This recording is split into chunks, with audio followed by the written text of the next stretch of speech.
আসসালামু আলাইকুম প্রিয় দর্শক, কেমন আছেন আপনারা? আশা করি সকলে ভালো আছেন। বৈষম্য বিরোধী ছাত্র আন্দোলনের ল্যাঙ্গট বাহিনীর কিছু নেতা রয়েছে। তারা কিছুদিন আগে চট্টগ্রামে বিএনপির হাতে গণদোলাই খেয়েছে মিটিং করতে গিয়ে। সেখানে আমাদের প্রাণপ্রিয় নেতা সালাউদ্দিন ভাইকে নিয়ে মন্তব্য করে তারা সেখানে গণদোলাইয়ের শিকার হন। তারপরও তাদের শিক্ষা হয়নি। সেই গণদোলাইয়ের পরে কিন্তু আমাদের দক্ষিণ সিটির মেয়র ইশাক ভাই তাকে ডামি নাছির বলে আখ্যা দিয়েছেন। নাসির পাটোয়ারি ওরফে নাসির পাটোয়ারি ওরফে ডামি নাছির। সে দেখলাম আবার আমাদের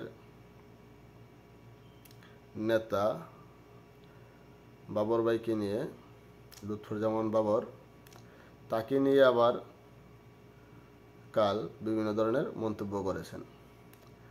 তাদের এখনও শিক্ষা দীক্ষার অভাব রয়েছে। তারা নাকি মেধাবী ছাত্র, বৈষম্য বিরোধী আন্দোলনের মেধাবী ছাত্র। তাদের স্লোগান ছিল কোটা না মেধা। সেই মেধা নিয়ে এসে তারা এখন কি করছে? মূর্খর মতো কাজ চালিয়ে যাচ্ছে। জায়গায় জায়গায় চাঁদাবাজি, সন্ত্রাসী, আর যারা সিনিয়র নেতা রয়েছে, বড় বড় সম্মানী ব্যক্তি রয়েছে, তাদেরকে নিয়ে উল্টাপাল্টা মন্তব্য করে যাচ্ছে। লুৎফর রহমান বাবর ভাই যার সামনে তার কথা কওয়ার মতো হিম্মত নাই, তাকে নিয়ে সে মন্তব্য করে, সালাউদ্দিন ভাইকে নিয়ে মন্তব্য করে। তারা কত বড় নেতা হয়ে গেছে, তাদের লজ্জা শরম বলতে কিছু নাই। জায়গায় জায়গায় চাঁদাবাজি করে পুলিশের হাতে গ্রেপ্তার। তাদের নেতা ফেতা গ্রেপ্তার হওয়ার পর বলে তাদেরকে আমরা বহিষ্কার করলাম।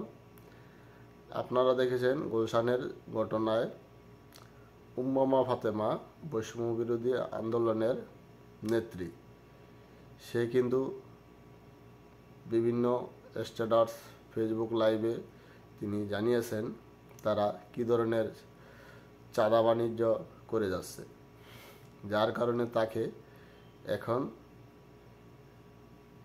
বৈষম্য বিরোধী আন্দোলনের নেতারা, এনসিপির নেতারা যারা রয়েছে, বিশিষ্ট এনসিপির নেতারা, ল্যাঙ্গট বাহিনীর নেতারা, তারা এখন বলে উম্মামা ফাতেমা বিক্রি হয়ে গেছে। উম্মামা ফাতেমার মতো এত একজন ভালো লোক, তাকে এখন আখ্যা দিচ্ছে সে বিক্রি হয়ে গেছে।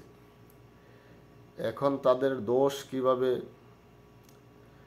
লুকাবে, সেই জন্য তারা তার পিছনে লেগেছে।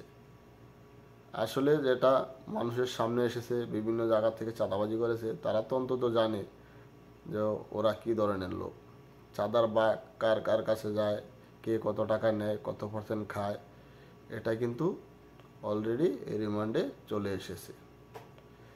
তবে সবাই সচেতন থাকবেন। এই ধরনের ঘটনাগুলো হলে অবশ্যই আপনারা ভয় না পেয়ে ঐক্যবদ্ধভাবে প্রতিরোধ গড়ে তুলবেন এবং প্রশাসনের সাহায্য নেবেন। সবাই ভালো থাকবেন। আজকের মতো বিদায় নিচ্ছি। আল্লাহ হাফেজ।